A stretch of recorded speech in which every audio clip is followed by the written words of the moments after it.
Rando Rand, Eesti koondise peatreener. Eesti koondis on turniiril Valgevenes, mängisime Valgevene, Iraani ja Türgiga. Paar sõna iga mängu kohta ja kuidas kokkuvõtlikult jäid rahule turniiri ja meeskonnaga?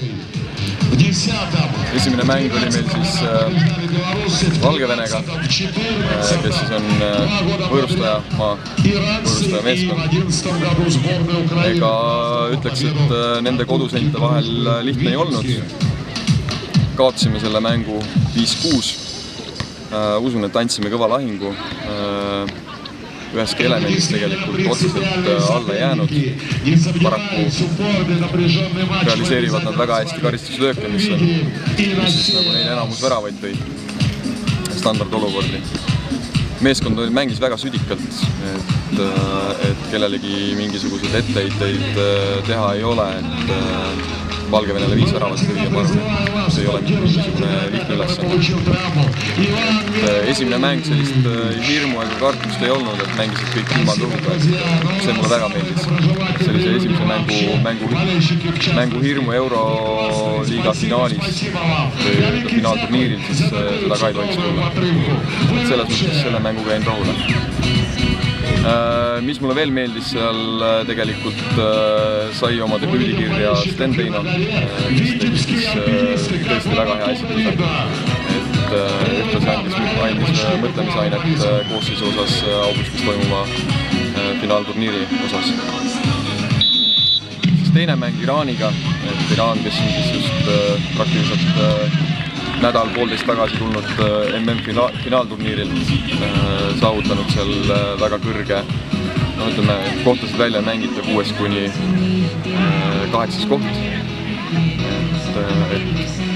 Väga tugev meeskond. Esimese poole mängisime väga võrdselt, lubasid mängida meil ka. Teine poolaeg panid kõva pressi peale, meie mäng lagunes. Said lihtsalt kaks lihtsalt väravat ja sealt edasi oli juba tempo korralikult. Nemad panid käigu juurde ja meie suhted sellega kaasa tulla. Mängisime vahetusmees vähemuses.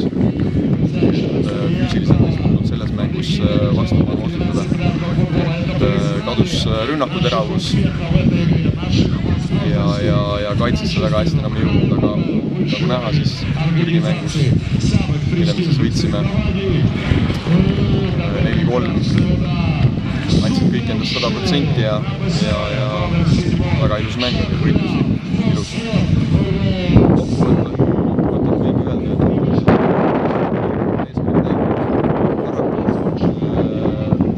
öelda, oli veel mõned mängijad, keda oleksin soovinud siin mängimas näha, aga vigastused jäid kõrvale. Nüüd on parajalt mõtlemisainet, missuguse koosseisuga augustis Pärnus väljakule minna.